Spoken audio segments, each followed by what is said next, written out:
City officials are left scrambling to address the sudden spike of traffic fatalities. Protesters deliver public statements to school district members. Stick around to hear the district's response.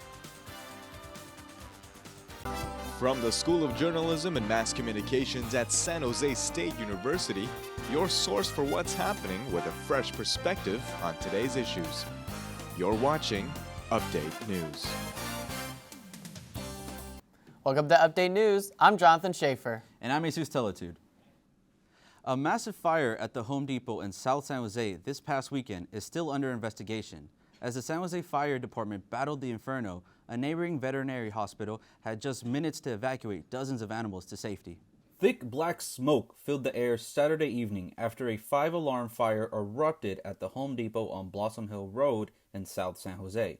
The fire destroyed the store, but also threatened the lives of the pets at Wagley, a veterinary hospital next door. But just in time, the staff got help from dozens of volunteers to get the 60 animals out quickly. They went into the Golfland parking lot. I was like, oh, they're evacuating dogs from Wagley, and oh no, they might need help. So I have a big car, and I thought they might, need people who know dogs to help do things. So I just went and offered. This is body camera footage released by San Jose Police showing its officers also helping to rush pets to safety. Workers were eventually able to transport the rescued animals to the Oak Ridge Veterinary Clinic. But eventually, every single patient at Wagley came to our clinic. They were either transferred down here or when they were located, they came through here. We did a quick medical assessment of every patient to ensure that they were okay. And then we worked with Animal Control Services and Sage Medical Center to house them overnight until Wagley had an opportunity to figure out another option for their patients. The animals were also taken here to City of San Jose Animal Care Center, where 5 dogs remain. However, some owners found it more challenging to locate their pet in the aftermath of the evacuation. So my wife Googled it and it said, Home Depot's on fire. It's like, oh my gosh, we're going to actually pick up our dog at Wagley and it's the same building complex, so we were freaking out. Fabrin is the owner of 8-year-old Kiki, a Cocker Spaniel Terrier mix. He said he couldn't find Kiki for hours. He searched several locations before they were finally reunited. They called and said, your dog's on its way to MedVet in Campbell, and they're going to give her a quick checkup, and then they will release her if the doctor says it was okay.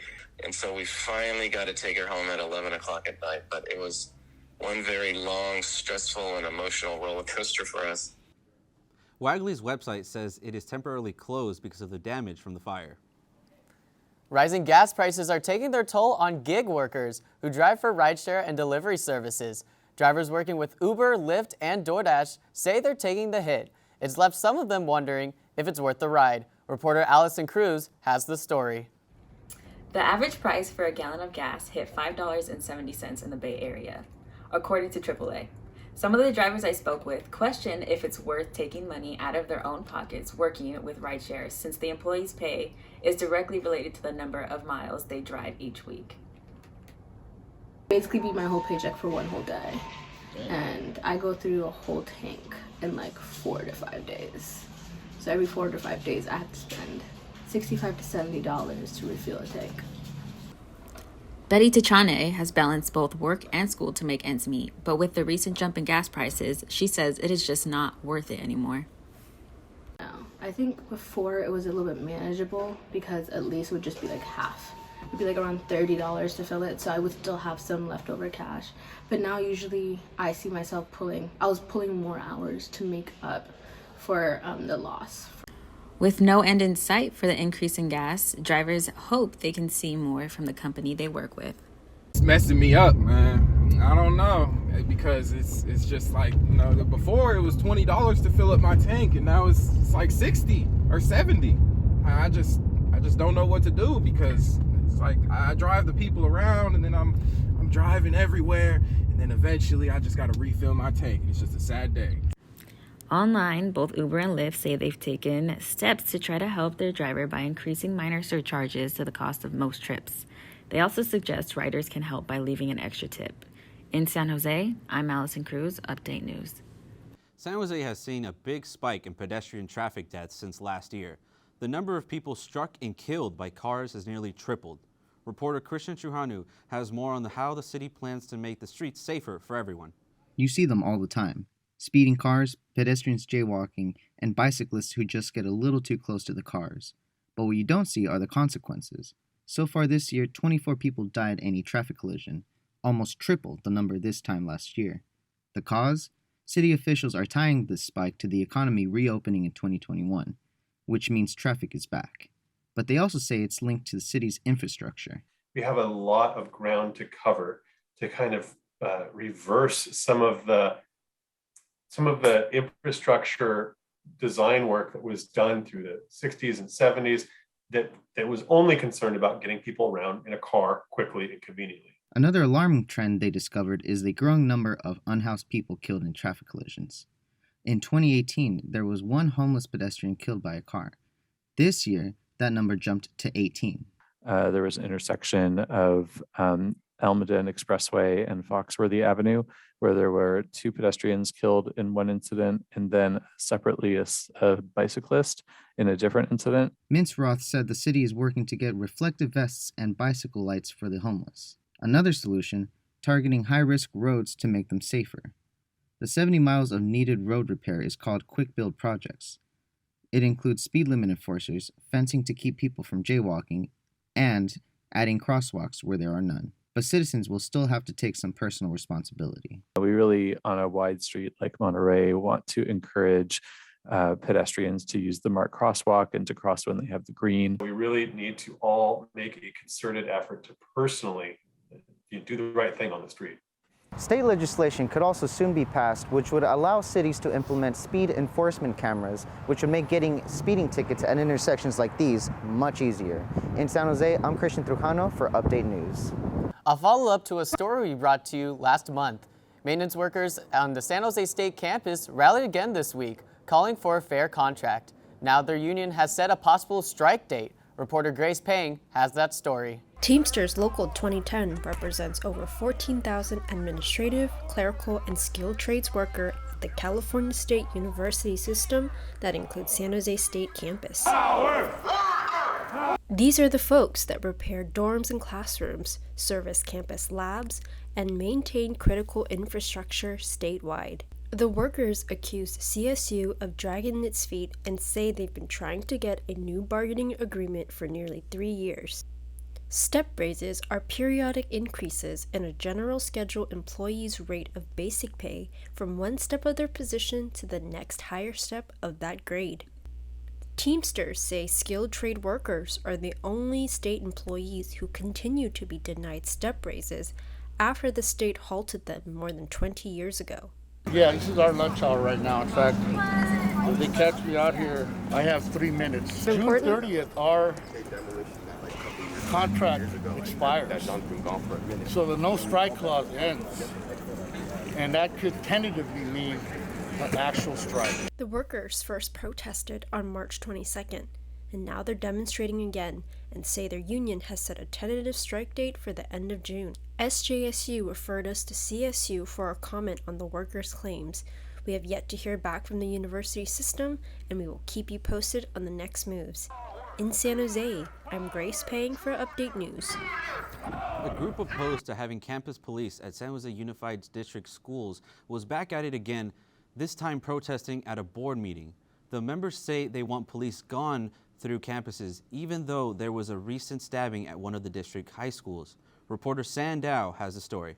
Come on, everybody can get a sign, please, and come on. Members of San Jose Unified Equity Coalition gathered in front of San Jose Unified School District to demand an end to police on the district's school campuses. What we want is, rather than having cops on campus, we want all mental health issues. We want mental health practices, restorative justice, ethnic studies, special education, and a lot more for these children. Crystal Calhoun and members of the SJUEC have been coming to the San Jose Unified School District during multiple meetings. They deliver their message during the public statement portion, then leave. Calhoun says that multiple school districts are getting rid of cops and that having cops on campuses traumatizes her 4 grandchildren. Cops is not the answer. The cops didn't stop him because if that kid wanted to kill him, he could have killed him. She was referring to a recent event at Gunderson High School. During a big fight there, one student stabbed another. The coalition claims that having more mental health services could have prevented this. But a spokesperson for the school district disagreed. And for San Jose Unified, it's not an either or. We're not saying we either hire police or we provide mental health services. What we are saying is we have an obligation to keep our campuses safe and also to support our students. She says that it's a holistic issue, and she claims that mental health services are discussed at every meeting, but the parent group never sticks around to hear about it. We covered counseling services specifically, and we talked about how many we have, how they're allocated, what types of counselors that we have available for students.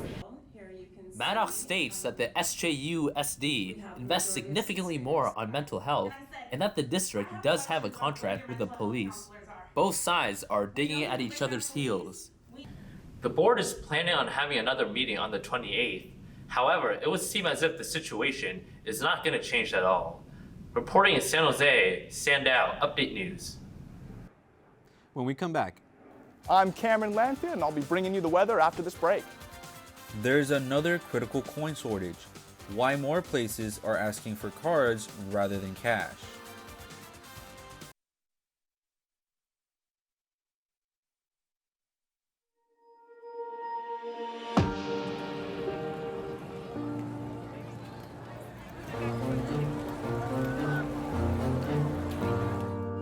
At San Jose State, we really do learn by doing. This is my first semester working on our award-winning newspaper, the Spartan Daily. But my whole time here really has been about real-world skill building.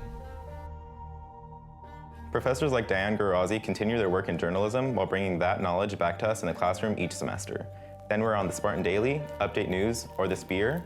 We get to put all that into practice. We even get to work with cutting-edge tools like our new VR lab, where we get to learn new ways of real storytelling using 3D virtual reality.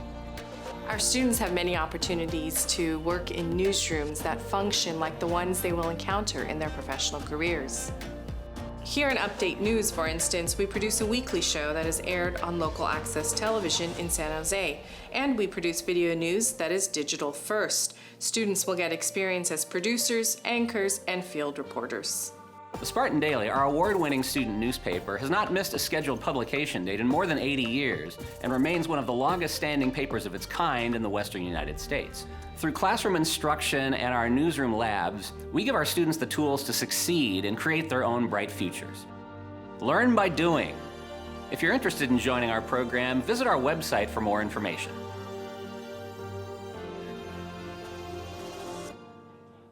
This week, San Jose State hosted a national suicide awareness event called Send Silence Packing. Its goal is to prevent suicide, in part by removing the stigma surrounding getting mental health treatment. Niku Parsizadeh shows us how they got that message across.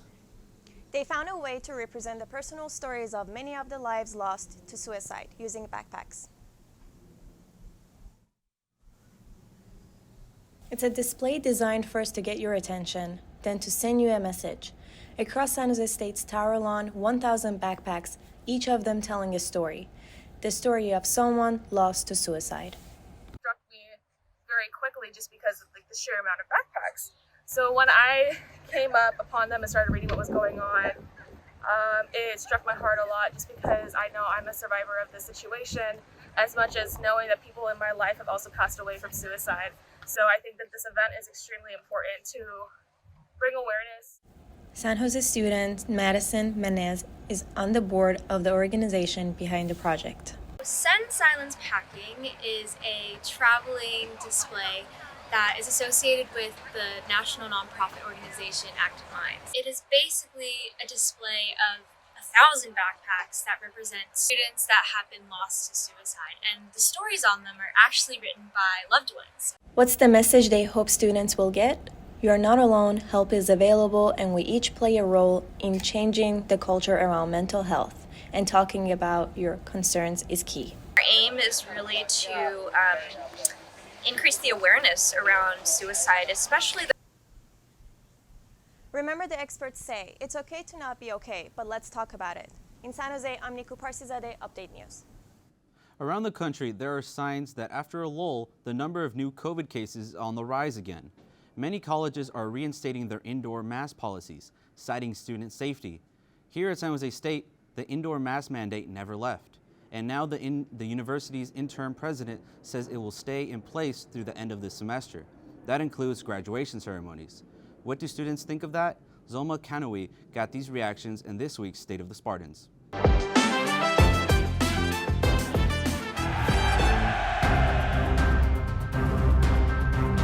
I think it should, at this point in time, it should be on a preferential thing. As we understand, it's been preference this entire time. It's been preference that you get a vaccine. It's been preference that you work. It's been preference that you wear your mask. I don't think it's a bad thing at all because we're sitting really close to people during lectures. Like the lectures are being the lectures are really crowded, so I don't think it's like necessarily a bad thing, but it does get a little annoying because we do have our boosters and stuff, so we're not really, we don't have to. I actually do kind of feel bad for like the graduating class because I know like smiles are important and it's a big moment for them. They work so hard for this and there's a lot of emotions in it, so I did feel bad for the graduating students. Personally, I think because it's its own like institution, it can decide whether or not they want to keep it on, and I think just because we're keeping things in person, it's a safer decision to keep the mask mandate rather than to let it go and then have more cases and then end up transitioning back online. Retailers are asking the Treasury Department for help. They say they are once again experiencing a critical coin shortage, a shortage so severe you might want to consider becoming a card-carrying consumer. Reporter Rodri Smith has the story. This might be the perfect time to open your piggy banks. Retailers say we're back in a coin shortage that started during the pandemic. It's gotten so bad that many people have even gone to the extent of putting up signs that say, "No cash, only card." Most students we spoke with are no longer carrying cash and only using their cards. Joseph Hobson explains why he only uses cash for certain scenarios. So I usually carry my cards. I'll only get cash if I ever have to take out cash for anything. So I'll take out cash for stuff like the barbershops, if I go get my haircut. Many places are only accepting exact change or cards, but having exact change is rare. When it comes to fast food, students are most often paying with card too. Jalen DeBargleben, who works at the Student Union Starbucks, says most students use card. She rarely sees cash anymore. So the most common way that students pay for Starbucks on campus is either they'll use their credit card or they have dining dollars, and then it's less often that students use cash, but sometimes they do. The situation isn't expected to get better anytime soon, unless consumers have an incentive to turn in their stash of coins at home. For the time being, you may want to keep your cards in your wallet. In San Jose, I'm Rodri Smith, Update News. What kind of weather can we expect next week? Cameron Landfield has the forecast. Good afternoon, I'm Cameron Landfield with your Update News forecast. We can look forward to rain coming back by the end of the week here. Moving into Easter, it's probably going to end up drying up. Then next week, we can look forward to some warming coming up. Taking a look at the futurecast here, you can see some rain chances coming through Thursday evening into Friday. You got a big chance there. Then Saturday, it starts to dry up. Sunday, we've got a nice, beautiful, clear skies for Easter. Taking a look now at the rain totals by the end of the event here.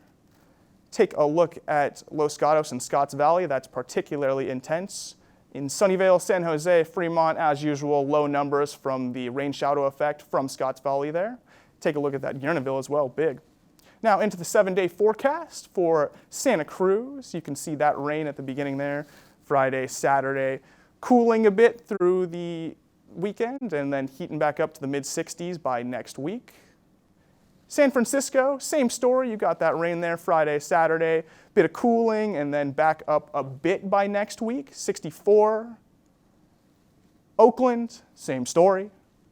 But we've got a bit nicer temperatures here towards the end of the week into the 67, mid-60s there.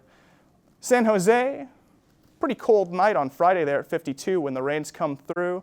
Drying out on Sunday all the way into the mid-70s by next week. Kind of beautiful. This has been the Department of Meteorology and Climate Science forecast for Update News. Let's get back to the desk. when we come back. The celebration of life of a beloved San Jose State athletics director this past weekend. Next week's Earth Day celebration will be returning to in-person. Stay tuned to find out the details.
Beloved San Jose State Athletics Director Lawrence Fan died unexpectedly in February. This past weekend, his San Jose State family celebrated his life, where else but in SJSU Stadium. Here at SJSU Stadium, a celebration of life for longtime athletics director Lawrence Fan, who passed away on February 21st. Many of Fan's family, friends, and colleagues came out on the beautiful day to share their laughs and cries with the Bay Area legend. One of them, San Jose State football head coach Brent Brennan. It was awesome. This was an incredible day celebrating just an amazing human being in Lawrence Fan. We had generations of former athletes and people that worked with Lawrence, colleagues, friends, family. It was really a special.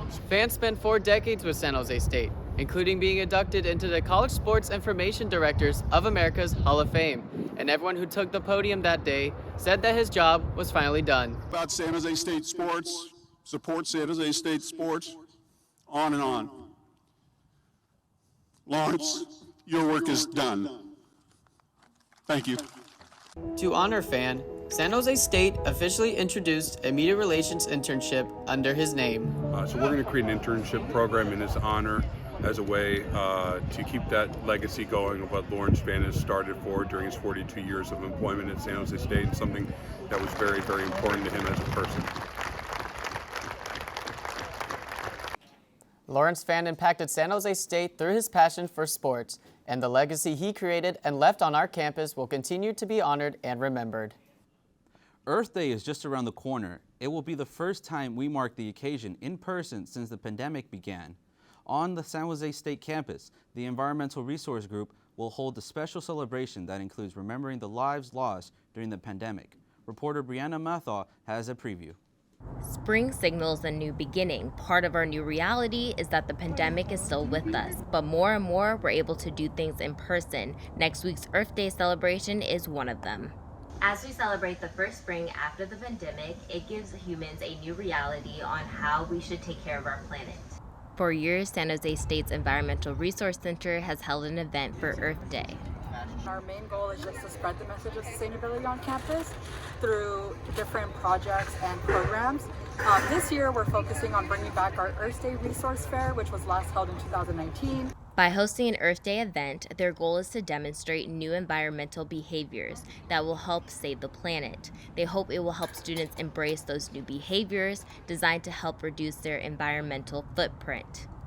What's a sustainable fashion show? So there are going to be 3 types of categories. So there's going to be like a Western theme, there's going to be, let's see what else, there's going to be like a rave theme, and then there's going to be a recycled fashion. Now these are going to be different artists and creators that take either thrifted fashion or literally just quite trash fashion and adapting it for their own fashion sense. In San Jose, I'm Brianna Mathball, Update News. And that does it for this week's edition of Update News. For all of us here, thanks for joining us and see you next week.